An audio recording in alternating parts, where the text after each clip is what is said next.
welcome back to the channel. Welcome back to the basement. Thanks for watching Ryan Express Trains. Today, I want to just take a couple of minutes and talk about something that sometimes turns off a few modelers. They're kind of afraid to dive in, and that's weathering. And I want to show you some easy weathering techniques. For instance, and I'll insert a picture here so that you see it a little larger. This Western Maryland hopper over my shoulder here. I picked that up. It's a precision scales model hopper. I picked it up at the Strasburg Train Show last month.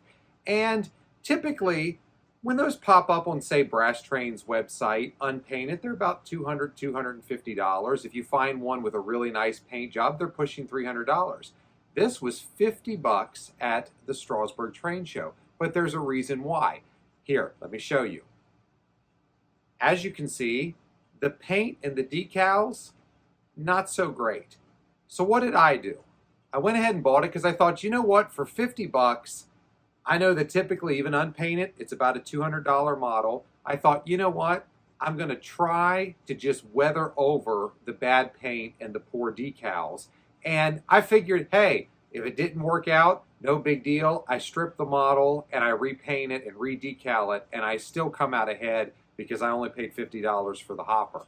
But what I did is I took my palette of PanPastels, and I love PanPastels. I use them for all kinds of applications. I use them to weather track, rolling stock, even locomotives. And I took them, and in about 5 minutes, this is what we got. Now, is this going to win any modeling competitions? No. And it's not meant to. This is not one of my sit down and, man, this is what I want to really show off is like, man, this is incredible weathering.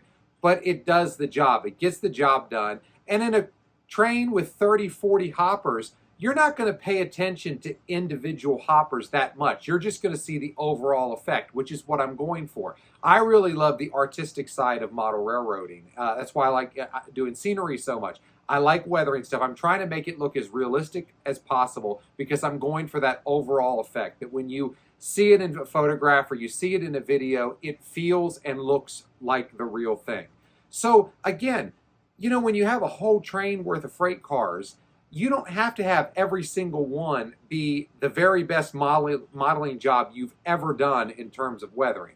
I look at it this way. You want your locomotive to pop. You probably want your first 1 or 2 freight cars and the last 1 or 2 freight cars on the train and the caboose to look really nice. Because again, that's going to kind of be what your visitors, people that are looking at your layout, that's kind of what grabs their attention. The rest of the train, it kind of just blends in. And so a hopper like this one that I picked up, it was bargain brass. I love finding deals like that because why not? It helps fill out a consist, and with just a little bit of work, you can have something that looks decent and is going to look great overall in the train. So what I want to show you today is how to do that. We're actually going to go over to my workbench in a second, and I'm going to just use PanPastels today. Now, let me just interject. There are a lot of different ways to weather.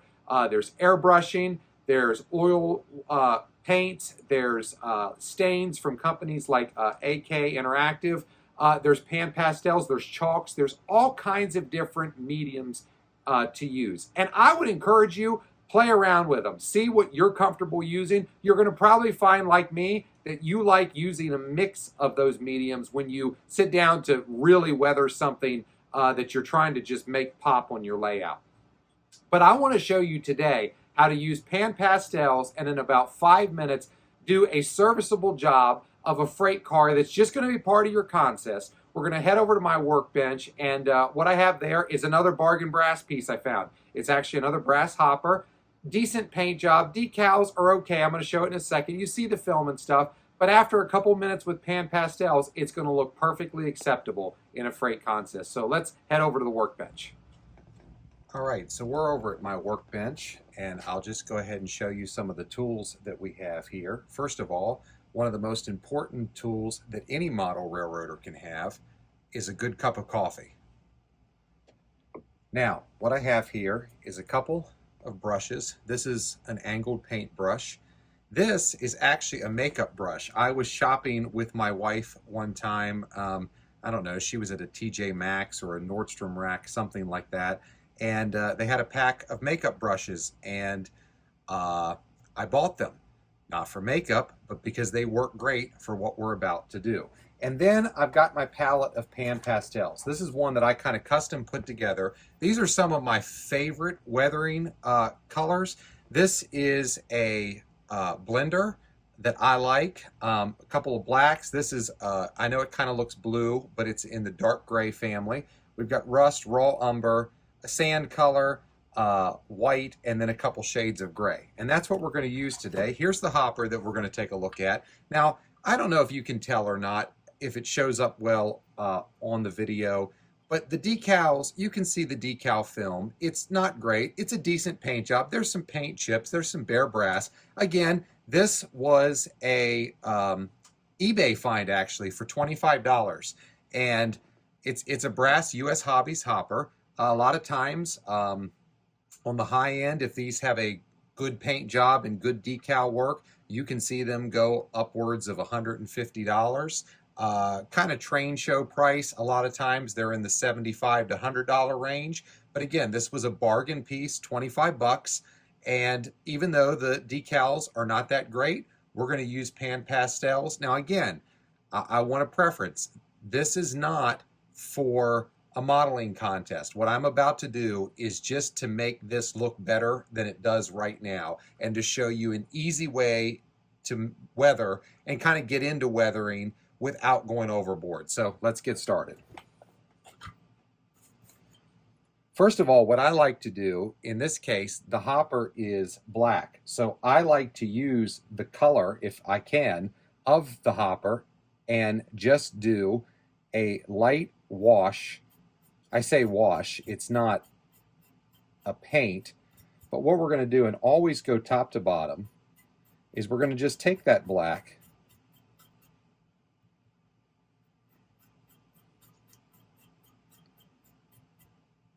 and you can already start to see that it's fading out the decals a little. And another thing I like about PanPastels is after about 2 weeks, they're firmly on there. If you just leave it sit, they kind of cure to the model and become permanent. Now, if you go touching it a bunch right now, it's going to wipe off on your fingers, but there's an advantage to that, because if there's something you do that you don't like or you don't think it looks good, you can just get some soap and some water and mostly wipe it off. And that's another reason I like using PanPastels personally over some of the other mediums like airbrushing, because if you make a mistake or you don't really like the way it looks, it's real easy to go back and redo it. Now, even if we did nothing else, this already is an improvement over what was, just dulling it down with the black, which that's what I would call it. My friend Howard talks about graying down, scaling down. You don't want things, again, just my opinion, I'm trying to go for realistic as possible. You don't want things to be overly bright, if that's your goal. If you're, if you're trying to match the prototype, it's good to scale it down color-wise. So try to show you this. You can just see it's already a slight improvement just with one color. Now, then what we're going to do, and again, I'm not going overboard here. This is about just some minor touch-ups. Kind of assuming that there's going to be dirt and grime kicking up off the ground. I'm going to take the raw umber, hit the trucks with the raw umber.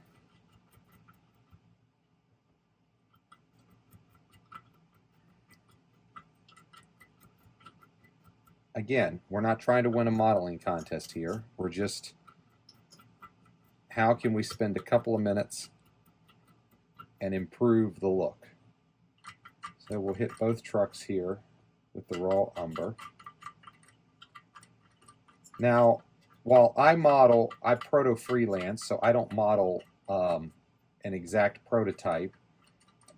I'm a fictional, the Potomac Valley, what I call my railroad, is a fictional bridge line that exists in an area where railroads really did exist. It's kind of set to be just west of Hagerstown. in the actual Potomac Valley of Maryland, and is to be a bridge line between the Western Maryland and the B&O, which were both Class 1 railroads. And the Norfolk and Western also ran into Hagerstown. So I have got some Norfolk and Western on my railroad. Same thing, we're going to just take the raw umber and just real light to simulate dirt that kicks up just here at the bottom. Not anything, sorry, and then I'll go back to what I was saying.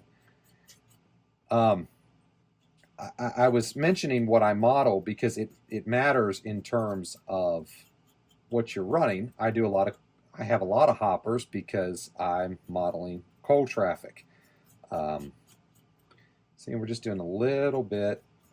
Here's another good thing. If you go overboard, like here, I feel like it's got a little bit, oh, there, it started to come out. If you feel like you end up with a little bit too much of a color in an area, and again, so far, hold on, I know my thoughts, I'm sorry. My wife would tell you that I am terrible at multitasking. So trying to make a video where I'm talking and doing something at the same time is hard. But if you go a little overboard with like, say, the raw umber there, you can just go back with the black. This is why I like PanPastels. And just fade it in. And I would encourage you to do that anyway. Just fade it in. I should have taken a picture of this model to insert into the video before doing this, just so that you could have a clearer before and after. Now what we're going to do next is just hit the trucks with a little bit of rust. I gotta get this raw under the set in there. Just a little rust. I was mentioning what I was saying about the prototypes that I model because especially the Western Maryland, which is the primary road I model, they took care of their equipment. So I don't like to have overly, like, in other words, I mean, even this, I put a little bit of rust in there, but I don't want to put a lot of rust because I would assume that our shops take care of our freight equipment. And see, if it gets a little too rusty, well, let's just go back with the raw umber and blend that in. And again, this is just basic weathering. I'm not over weathering this. I'm assuming that we take care of our equipment, so it occasionally, you know, maybe gets washed off. This is just light weathering. Another thing you could do along the base here, I'm doing dirt. You could simulate a little sand kick up from the locomotive. Put a little white in there just to simulate that some sand kicks up off the rails. I mean, I am steam era. Okay, that side looks pretty decent. Now we're going to just turn it. And we're going to do the same thing here. We're going to take black, top to bottom, especially around the decal, since the decal film is what we're trying to hide. Then, like here, the decal film was really showing. Side note, if I mentioned it, sorry, my workbench here was actually the station agent's desk in the Hagerstown Railroad Station, the B&O station. I was able to acquire this from a friend several years ago, and it's pretty neat to have. But we just do that. See, that we're kind of hiding the decals there. And then the same thing. Come in here with the raw umber, simulate kicking up dirt from the rails, and just hit the sides here. Not going overboard. I'm not trying to over-weather this. I don't do graffiti. I model the 1950s. I will say this. I see guys that do weathering with graffiti. Like I think there's an O-Gauge guy, Matt Weaver, I think is his name. Incredible work that he does. That's not what I'm going for here. This is just basic weathering. Again, my goal kind of to help you feel comfortable giving it a try. So here, I'll show you. Here's one side that we did light PanPastels to. Here's the other side. Again, you can see the decal film and stuff. So we're going to just do the same thing. We're going to take this. I'm going to go black top to bottom. Where the decal film is especially egregious, give it a little extra. And we're not trying to win a modeling contest here. We're not entering this into any train show contest for best. This is just going to look good in a contest with other freight cars, and that's the goal, that it blends in. And that's why I'm saying, because sometimes I think, you know, let's say you're at a train show and you see something and the paint or the decals aren't great. If the price is right, if it's a bargain, don't be afraid to grab it when you can do this. And this applies, I do this to my Intermountain rolling stock. I do this to my MTH rolling stock, my Atlas. This is how I weather most of my freight cars, because again, it's just about them blending in a train. It's not, I'm not trying to show them off individually. I'm just trying to make them look better. And I'll say this, there's guys that are way better at this than me. I am just doing this, you know, to hopefully help you feel comfortable. And as you've seen so far, really for this particular model, I've only used 3 colors. I've used the black, I've used the raw umber, well 4. I used a little bit of rust on the truck. And then my white, just to simulate a little sand. And I have to say, it's, I don't know if you can tell in the video, but in person, it looks a whole lot better than it did 10 minutes ago. And this, as you can kind of see, because I'm doing this in real time, there's not a lot of magic to this. It's just having an eye. I think that's it. It's just what looks good. Observe the real world. You know, I try to take pictures of prototypes. I study photos of freight era rolling stock and locomotives, and freight era, steam era, excuse me. As I said, I can't talk and do something at the same time. Which is just about bringing it to life. And again, we'll go here, a little bit more raw umber. I like raw umber because I think it really simulates the dirt that kicks up. And we'll go back here with a little bit more black. See, and this is what I like about PanPastels. If something looks just a little too heavy, it's real easy to go back. This decal film is really showing, so I'm going a little heavier than I probably would on, say, an Atlas or Intermountain model that, you know, has nice crisp decals. But I'm doing that because I don't want to see the film.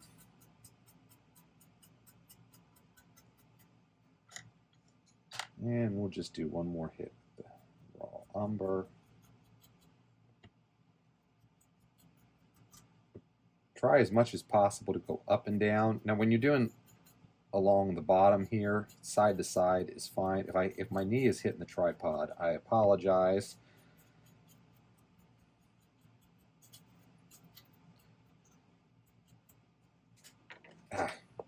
Lost my brush. Okay. And again, we'll just hit with just the slightest bit to simulate a little bit of sand, just a little white, because sand would kick off from the locomotives. I'm modeling steam, so you get just a little bit of that. Let me grab my brush. One more side to do. Okay, so it was a little more than 5 minutes. It's about 15 minutes. But still, this is something. Turn the football game on. Turn your favorite sitcom on. I mean, pretty much in the time that a 30-minute sitcom episode, which is like 21 minutes without the commercials, you know, especially if you're streaming it, you can get a freight car done. So, you could sit and, think about it. One evening, just turn on your favorite sitcom and watch a couple of episodes and knock out 5 or 6 of these in pretty quick fashion. And, you know, you've kind of wakened up your fleet there a little bit with some weathered models. Again, we're not trying to win a contest here. We're just improving the look. That's what I'll say. So I think for this purpose, for this car, this is pretty much done. Nice dirty hands. Make sure you don't touch it. Like I said, after about 2 weeks, it cures, and then you could do whatever you want. But for now, just try to grab it gingerly to put it on the layout. But there it is. And that looks a whole lot better than it did a few minutes ago before we did this.